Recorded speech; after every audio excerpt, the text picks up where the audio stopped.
मोदी सरकार ने 25 मार्च 2026 को राज्यसभा में सीएपीएफ बिल 2026 पेश कर दिया है। इस बिल का उद्देश्य सीएपीएफ अधिकारियों की भर्ती, प्रतिनियुक्ति और पदोन्नति को विनियमित करना है। सवाल अब ये है कि ये सीएपीएफ बिल क्यों जरूरी है। भारत में दो तरह के पुलिस बल है, एक राज्य पुलिस और दूसरे केंद्रीय सशस्त्र पुलिस बल यानी सीएपीएफ, जैसे कि CRPF, BSF, CISF, ITBP, SSB. दोनों में काम करने वाले जवान और अधिकारी एक जैसी मेहनत करते हैं, लेकिन उनके करियर की तस्वीर बिल्कुल अलग है। समस्या क्या है? एक डीएसपी यानी डिप्टी सुपरिटेंडेंट ऑफ पुलिस जब नौकरी शुरू करता है तो 22 से 25 साल की पूरी सेवा में उसे सिर्फ 2 बार पदोन्नति मिलती है।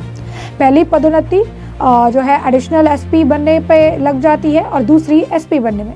बस यही रुक जाता है उनका करियर। तो वही तीसरी पदोन्नति यानी एसपी से ऊपर जाना उन्हीं भाग्यशाली अधिकारियों को मिलती है जिनके पास 33 साल से ज्यादा की सेवा बची हो।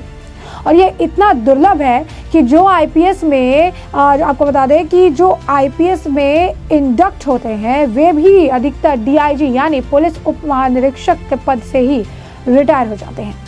सीएपीएफ में अधिकारियों का करियर की बात करें तो सीआरपीएफ, बीएसएफ, आईटीबीपी, सीआईएसएफ और एसएसबी जैसे केंद्रीय बलों में एक ग्रुप ए अधिकारी उतने ही समय में यानी 22 से 25 साल में कम से कम 4 बार पदोन्नतियां पाता है। अगर वो कम उम्र में भर्ती हुआ तो 5वीं भी मिल जाती है।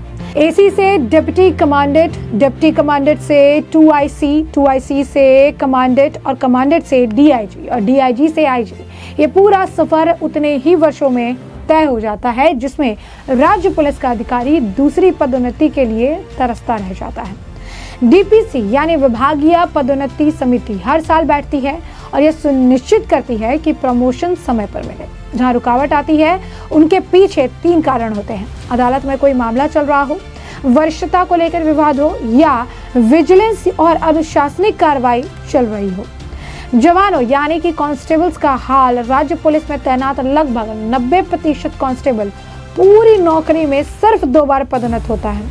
मात्र 10% को एसआई यानी सब इंस्पेक्टर का पद मिल पाता है। सीएपीएफ में स्थिति बल के आकार पर निर्भर करती है। एसएसबी, सीआईएसएफ और आईटीबीपी जैसे अपेक्षाकृत छोटे बलों में एक जवान को सेवा के दौरान 3 से 4 पदोन्नतियां मिलती हैं। लेकिन सीआरपीएफ और बीएसएफ जैसे बहुत बड़े बलों में जहां लाखों की संख्या में जवान हैं, पदों की तुलना में कर्मियों की संख्या इतनी अधिक है कि अधिकांश जवानों को पूरी नौकरी में केवल एक ही पदोन्नति मिल पाती है। सीएपीएफ में आईपीएस अधिकारी क्यों रहते हैं, ये सवाल क्यों उठता है? कभी कभी ये बहस होती है कि सीएपीएफ के वरिष्ठ पदों पर सीएपीएफ के अपने अधिकारी होने चाहिए, आईपीएस नहीं। इस पर में 4 बातें हैं जो समझनी होगी आपको। आईपीएस संविधान के आर्टिकल 312 के तहत एक अखिल भारतीय सेवा है जो केंद्र और राज्य दोनों के लिए बनाई गई है। उनकी सीएपीएफ में तैनाती न केवल नियम अनुकूल है बल्कि जरूरी भी है।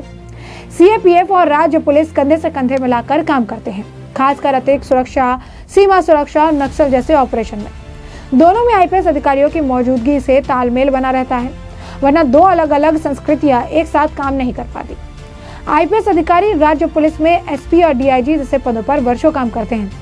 इस दौरान वे जमीनी हालात, जवानों की मानसिकता और ऑपरेशनल जरूरतें भली भांति समझ लेते हैं। यह अनुभव उन्हें सीएपीएफ का बेहतर नेतृत्व करने लायक बनाता है।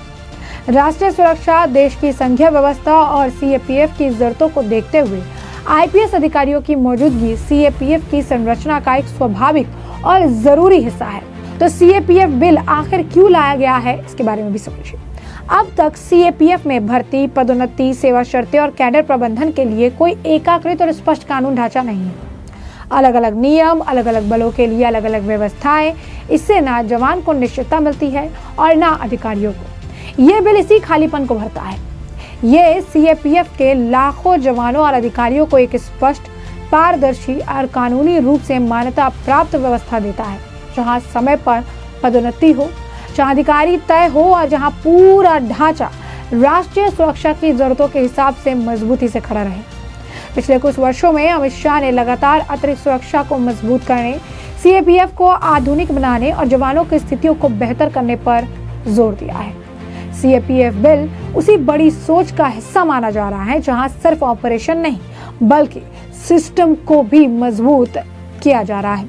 तो ऐसे में आप समझ गए होंगे कि ये बिल जिसे लेकर विपक्ष हंगामा कर रहा है, इस बिल को लाना क्यों जरूरी था। सीएपीएफ बिल से अब आखिर विपक्ष परेशान है और इस बिल को लाने के पीछे सरकार की क्या सोच है।